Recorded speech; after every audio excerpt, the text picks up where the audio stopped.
اور ان کی اولاد ایسی ہوگی جیسی پہلے تھی، اور ان کی جماعت میرے حضور میں قائم ہوگی، اور میں ان سب کو جو ان پر ظلم کریں سزا دوں گا۔ خداوند کے زندہ اور پاک کلام میں سے یرمیہ کی کتاب، اس کا 30واں باب۔ وہ کلام جو خداوند کی طرف سے یرمیہ پر نازل ہوا۔ خداوند اسرائیل کا خدا یوں فرماتا ہے کہ یہ سب باتیں جو میں نے تجھ سے کہیں کتاب میں لکھ، کیونکہ دیکھ وہ دن آتے ہیں، خداوند فرماتا ہے کہ میں اپنی قوم اسرائیل اور یہودا کی اسیری کو موقوف کراؤں گا۔ خداوند فرماتا ہے، اور میں ان کو اس ملک میں واپس لاؤں گا جو میں نے ان کے باپ دادا کو دیا، اور وہ اس کے مالک ہوں گے۔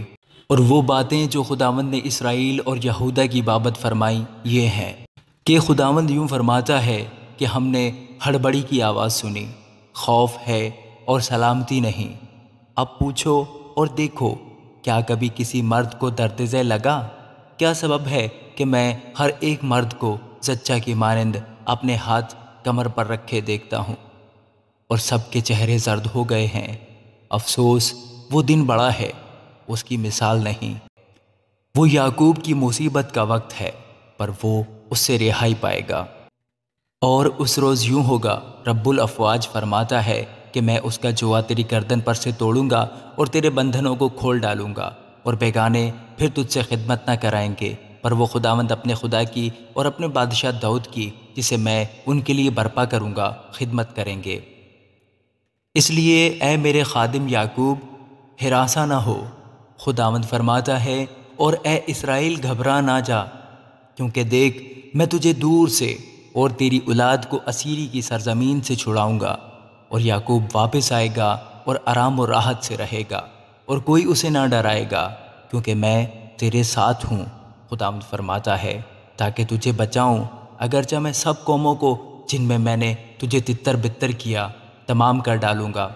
تو بھی تجھے تمام نہ کروں گا، بلکہ تجھے مناسب تنبیہ کروں گا اور ہرگز بے سزا نہ چھوڑوں گا، کیونکہ خداوند یوں فرماتا ہے کہ تیری خستگی لا علاج اور تیرا زخم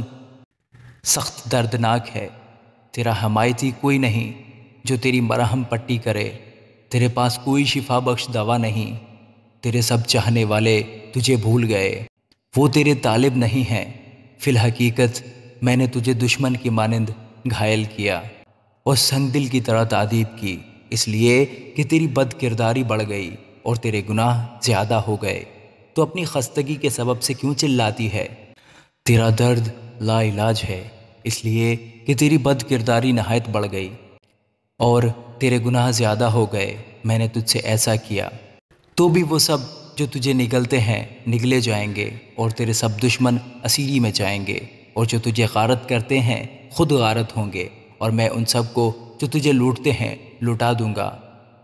کیونکہ میں پھر تجھے تندرستی اور تیرے زخموں سے شفا بخشوں گا، خداوند فرماتا ہے، کیونکہ انہوں نے تیرا نام مردودہ رکھا کہ یہ صیون ہے جسے کوئی نہیں پوچھتا۔ خداوند یوں فرماتا ہے کہ دیکھ میں یعقوب کے خیموں کی اسیری کو موقوف کراؤں گا، اور اس کے مسکنوں پر رحمت کروں گا، اور شہر اپنے ہی پہاڑ پر بنایا جائے گا، اور قصر اپنے ہی مقام پر آباد ہو جائے گا، اور ان میں سے شکر گزاری اور خوشی کرنے والوں کی آواز آئے گی،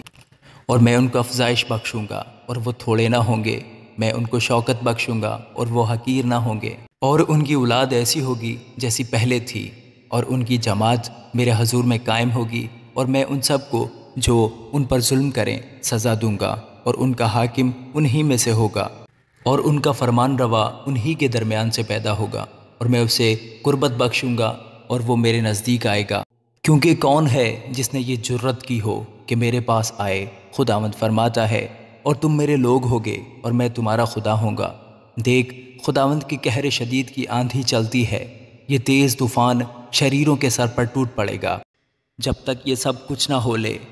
اور خداوند اپنے دل کے مقصد پورے نہ کر لے، اس کا قہر شدید موقوف نہ ہوگا، تم آخری دنوں میں اسے سمجھو گے۔ آمین۔